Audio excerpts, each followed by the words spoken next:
नमस्कार, स्वागत है आपका हमारे चैनल में। अगस्ता वेस्टलैंड घोटाला, जनता की अदालत में बेनकाब होते सोनिया राहुल गांधी। भारतीय लचर न्याय प्रणाली राजनेताओं के अपराधों की सजा तो वर्षों या दशाब्दियों से सुनी पाती है। ऐसे में जनता की अदालत में ही त्वरित न्याय होता है। कुछ ऐसा ही मामला दुनिया की सबसे अमीर राजनेता मानी जाने वाली सोनिया जी का है। यह तो सर्वे विवादित है कि उनका कोई व्यवसाय ज्ञात नहीं है, किंतु उनकी अमीरी के किस्से भी आम हैं। इसी संदर्भ में आजकल अगस्ता वेस्टलैंड घोटाले के किस्सों से अखबारों के पन्ने रंगे जा रहे हैं। आइए हम इस पूरे मामले का सिलसिलेवार देखकर कड़ियां जोड़ते हैं। दरअसल ये मामला भारतीय वायुसेना के लिए 12 वीवीआईपी हेलीकॉप्टर की खरीद के लिए एग्लो इतावली कंपनी अगस्ता वेस्टलैंड के साथ साल 2010 में हुए 3,600 करोड़ रुपए के सौदे का है, जिसमें भारत की ओर से 30% भुगतान भी हो गया था। किंतु तभी मामले में एक नई करवट ली और 2013 में इटली की एक निचली अदालत में इस सौदे को लेकर घूसखोरी का प्रकरण दर्ज हुआ, जिसमें आरोप लगा था कि इस सौदे में 10% का कमीशन दिया गया। इस खुलासे के बाद इटली सरकार ने भारतीय वायुसेना को दिए जाने वाले 12 W101 वीआईपी हेलीकॉप्टरों की सप्लाई के करार पर फरवरी 2013 में रोक लगा दी थी। तभी सीबीआई ने 25 फरवरी 2013 के मामले में पूर्व एयर चीफ मार्शल एसपी त्यागी सहित 11 लोगों के खिलाफ प्राइमरी इंक्वायरी दर्ज की।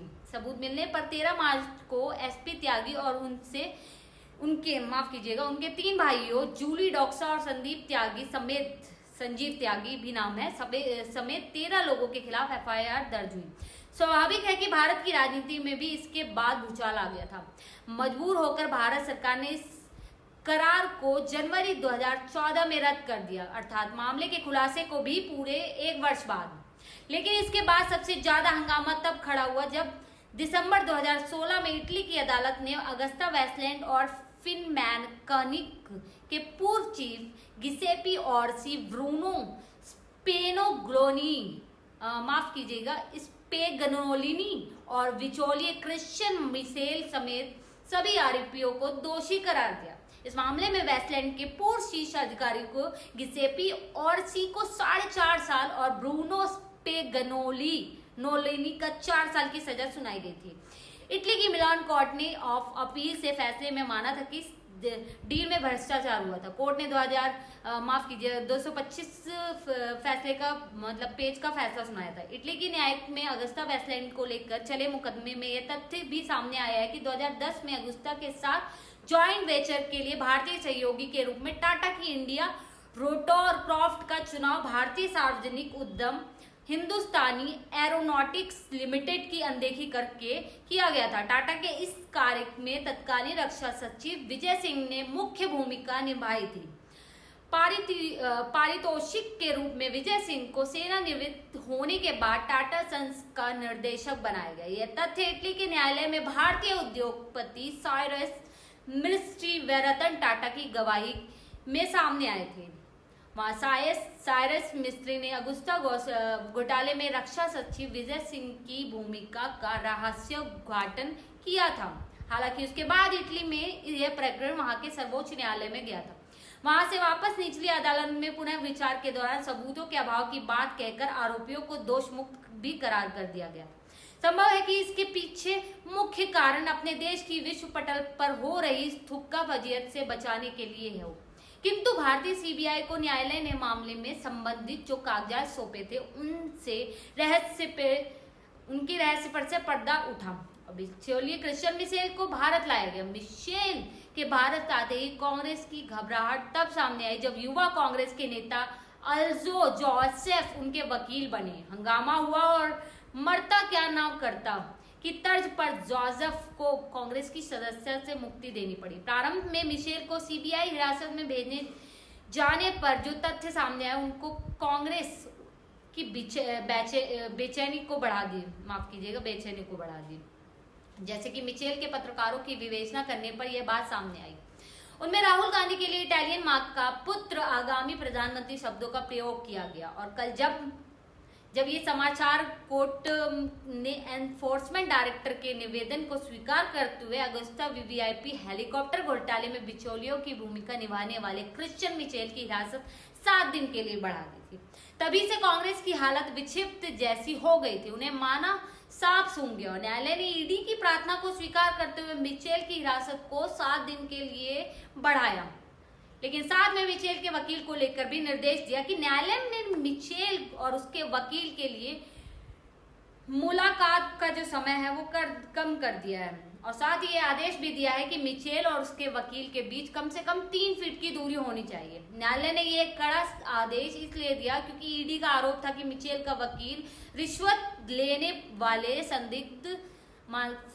संदिग्धों और आरोपी क्रिश्चियन मिचेल के बीच संदेशवाहक का काम कर रहा है। इस आरोप के पीछे का कारण यह भी था कि मिचेल के स्वास्थ्य परीक्षण के दौरान ईडी के डिप्टी डायरेक्टर ने मिचेल द्वारा अपने वकील अल्जो जोसेफ को छुपाकर पर्ची देते पकड़ लिया था।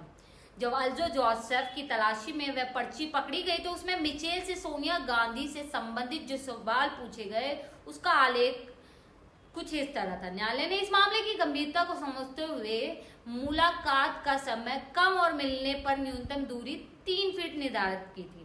कांग्रेसी प्रवक्ता समझ नहीं पा रही थी कि वे बचाव करे तो कैसे करे। सोनिया व राहुल भी इटालियन माँ का बेटा इत्यादि से इतने परेशान नहीं हुए जितने संदेशवाहक अल्जो जोसेफ की भूमिका का प्रमाणों के साथ खुलासा होने पर व्यथित थे। अब क्योंकि मिचेल सोनिया गांधी संबंधित प्रश्नों को लिख कर दे रहा था इसलिए संदेह की स्पष्ट सुई सोनिया गांधी पर अटक जाती है। इटालियन माँ के आवरण में छिपी सोनिया गांधी की तस्वीर ज्यादा साफ दिखने लगी थी। कांग्रेस इटली के न्यायालय से निकलने रतन टाटा, विजय सिंह और HAL के नामों से भी बड़ी बेचैन है क्योंकि HAL की अनदेखी के कारण टाटा की इंडियन रोटरक्राफ्ट के चयन को लेकर जो टिप्पणियां की गई वह 400 करोड़ की रिश्वत के हिस्सेदारों पर से खुद धुंध की परतें हटाने में सहायक हुई। अब तक के तथ्य मिचेल द्वारा करीब 400 करोड़ रुपए रिश्वत देने की बात स्पष्ट कर रहे हैं, जिसमें 276 करोड़ की रिश्वत भारतीय राजनीति को और करीब 125 करोड़ की रिश्वत नौकरशाही अन्य को भी दी गई थी। ये भी बात सामने आई है कि मिचेल ने 1998 से 2012 के बीच 300 बार भारत की यात्रा की है और सोनिया गांधी के परिवार से उसके करीबी रिश्ते और उसके पिता वॉल्फगांग मिचेल की समय से ही है। सोनिया गांधी की नजदीकियां इस मिचेल परिवार से कितनी है ये इसी बात को समझा जा सकता है कि अपने लंदन प्रवास पर सोनिया मिचेल की घर पर ही ठहरती थी। इसके साथ सोनिया गांधी के परिवार की सुरक्षा में लगे SPG की लॉन्ग बुक को भी जांच SPG की लॉन्ग बुक की भी जांच हो रही है जो इस प्रकार प्रकाश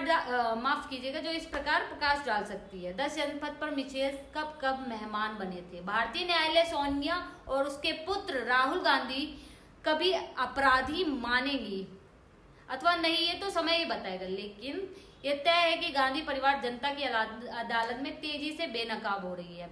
तो बने रहे हमारे चैनल पे। बहुत बहुत धन्यवाद।